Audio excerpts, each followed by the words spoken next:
There were no half measures with Margaret Thatcher. She was the most loved Prime Minister and the most hated. Joining the Labour Party, are you?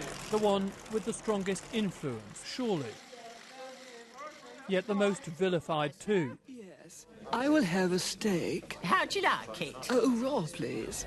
She stopped Britain going bust and turned things round and made it possible to govern Britain again. I abominated Thatcherism for its absolutism, for its cruelty, for its divisiveness.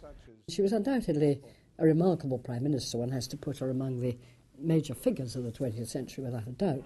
No one who lived it has forgotten the Thatcherite decade. It casts a long shadow. Even today we feel the effect of her personality, her policies, and of Margaret Thatcher's vision of Britain. Britain, when we came into office, was in the last chance saloon. And everyone realised, I think, people realised, that we really had to do a lot of rather tough things about it. And Margaret had a clear vision of what was necessary. It was conviction politics. I know that's become a jargon phrase, but she had a strong idea of what she wanted to do. It was based on what she thought was the right thing to do.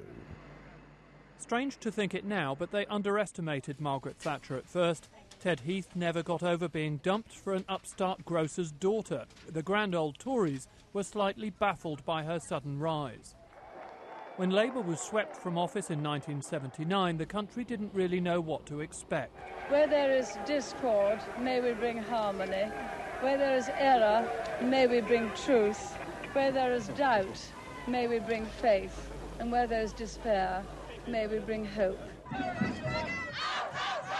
But the Thatcherite revolution got off to a faltering start. Tough measures to bear down on inflation fuelled the rise in unemployment. Soon her poll ratings were rock bottom, and the new PM had her back to the wall. To those waiting with bated breath for that favourite media catchphrase, the U-turn, I have only one thing to say. U-turn if you want to.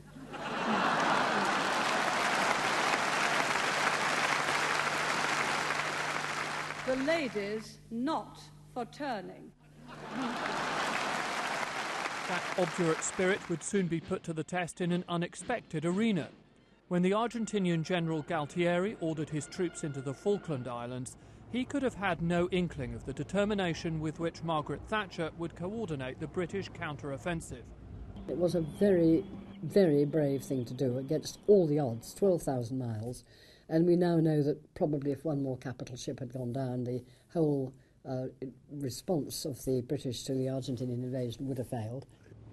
By the time the staging post of South Georgia fell to British forces, the martial spirit had really taken hold. God save the Queen. What happens next, Mr. Nott? Thank you very much. What's your reaction, Rejoice at that news and congratulate our forces and the Marines. And once this bitter conflict had been won, those who doubted the Prime Minister's military judgment found themselves in a minority. What was wrong with rejoicing? What is wrong with rejoicing when you've achieved success? God, there are some people in Britain, and this is what she was up against, who will never, ever, ever give any credit to Britain, who never rejoice in its success. Margaret Thatcher's approach to Northern Ireland was uncompromising too. She allowed 9 IRA hunger strikers to die in the Maze prison, thereby reinforcing her status as Republican terrorists' #1 target.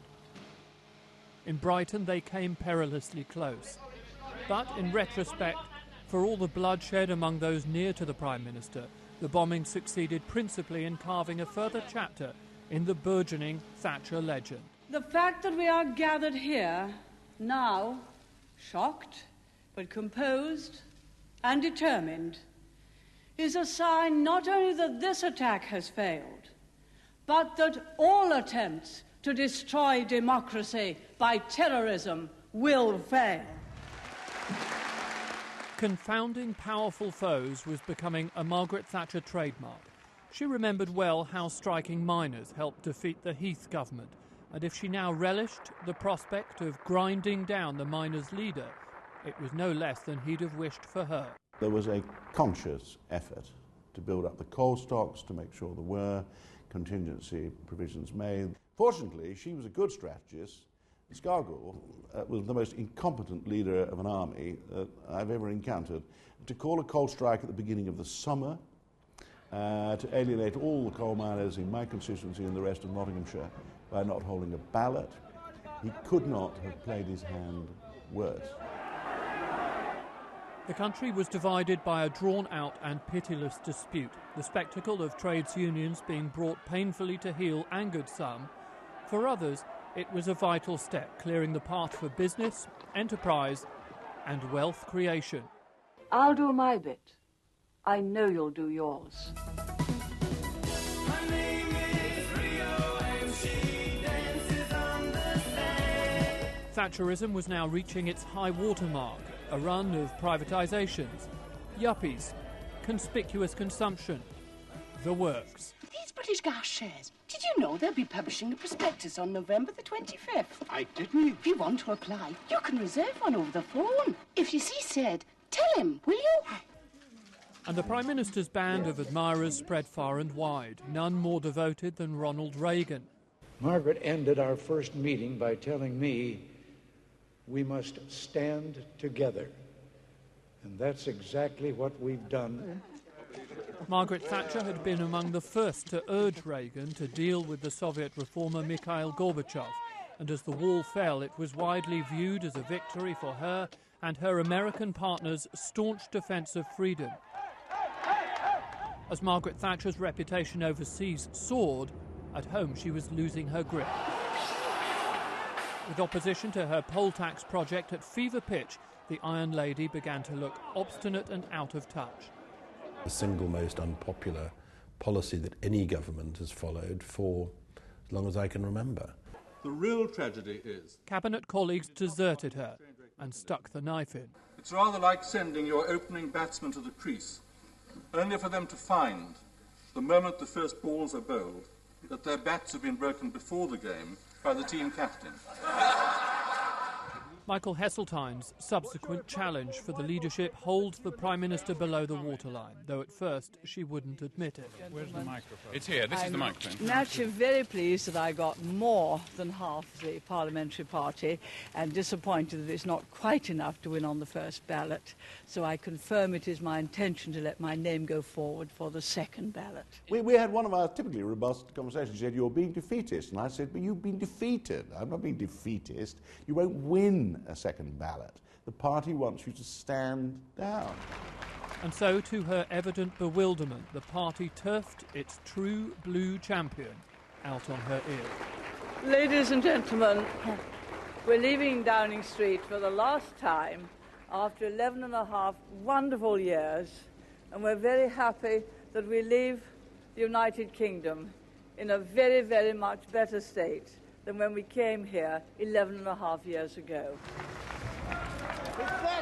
These traumatic moments scarred the Conservatives. For her supporters, it was nothing short of treachery. The party Margaret Thatcher had drawn together fell into years of squabbles and fierce recrimination. Margaret Thatcher still influences our political world. Every top-flight politician since has grappled with the Thatcher legacy.